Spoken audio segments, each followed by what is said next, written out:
Olá pessoal, ontem eu deixei uma pergunta no ar para a gente trabalhar a partir de hoje, que foi o seguinte: perguntar sobre suicídio induz a pessoa ao suicídio, né? Outra que eu coloquei também foi: quem quer suicidar faz direto ou fica ameaçando? Pessoal, por que eu resolvi falar sobre suicídio? Porque eu penso que estamos em um momento de muita dificuldade, principalmente para o pessoal, para os produtores que trabalham com exportação.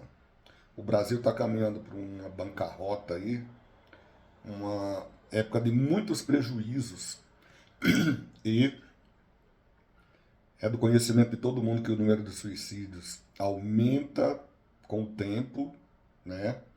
Praticamente a cada 40 segundos acontece um suicídio. Enquanto eu estou falando aqui, já suicidou um, certo? Então, essa questão de esperar pelo Setembro Amarelo já não faz tanto sentido, porque existe inclusive um estudo afirmando que no mês de setembro a quantidade de suicídios aumenta. Veja bem, isso dá a impressão de que as falações, as narrativas sobre suicídio fazem estimular a quantidade, né? Eu não sei se é isso, ainda estão em fase de rastreio para descobrir por que a quantidade de suicídios aumenta no mês de setembro. Mas o fato é o seguinte: a gente deve abordar, sim, essas perguntas. Se eu perguntar sobre suicídio, eu poderia induzir o paciente a isso. Não, é mito, não é verdade. Antes, porém, para não ficar na mera afirmativa numa conversa com vocês, eu quero dizer para vocês que as minhas afirmativas aqui são com base nesse livro aqui, excelente livro, eu indico para quem quiser estudar especificamente sobre o tema, Neuri José Botega, Avaliação e Manejo, Crise Suicida. Ele é muito bom, e com base no manual dirigido aos profissionais feito pelo Ministério da Saúde, tá bom? Então esse é o nosso fundamento científico para afirmar que esses estigmas, essas crenças equivocadas são mentirosas. Com base nos estudos feitos por esse Neuri José Botega, que ele é psiquiatra e ele escreveu esse excelente livro, ele diz o seguinte, ó: por causa do estigma, as pessoas temem conversar sobre suicídio.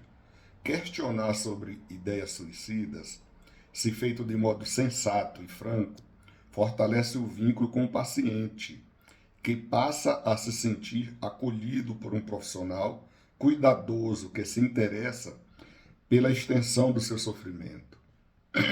A outra resposta, outro mito: ele está ameaçando se suicidar apenas para manipular.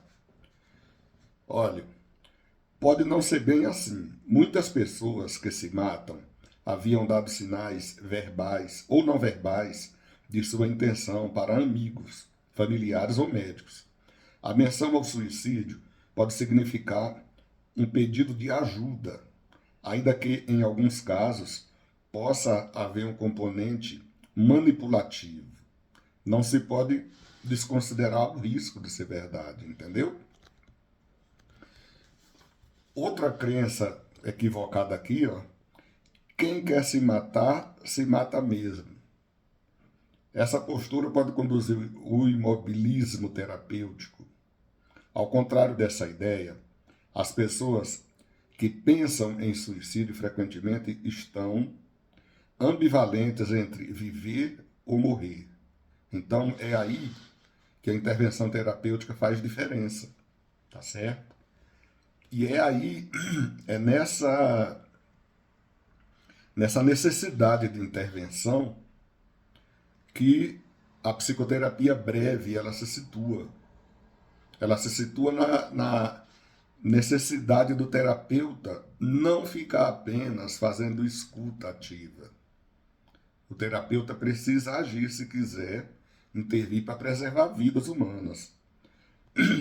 Outra crença equivocada.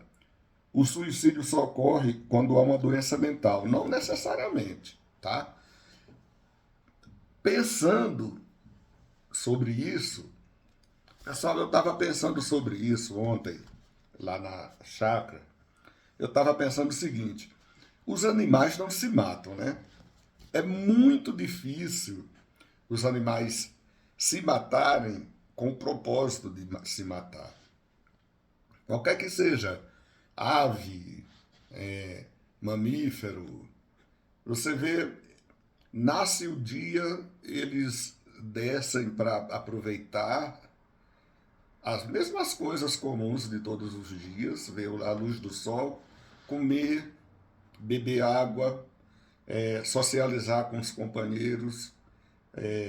Você vê uma galinha, a felicidade da galinha é quando ela tem 12 pintinhos e os pintinhos sobem na cabeça dela. E você não vê animais suicidando. Então, quando as pessoas fazem essa afirmativa, o suicídio só ocorre quando há uma doença mental, sob esse aspecto generalizado, não deixa de ser verdade, né? Porque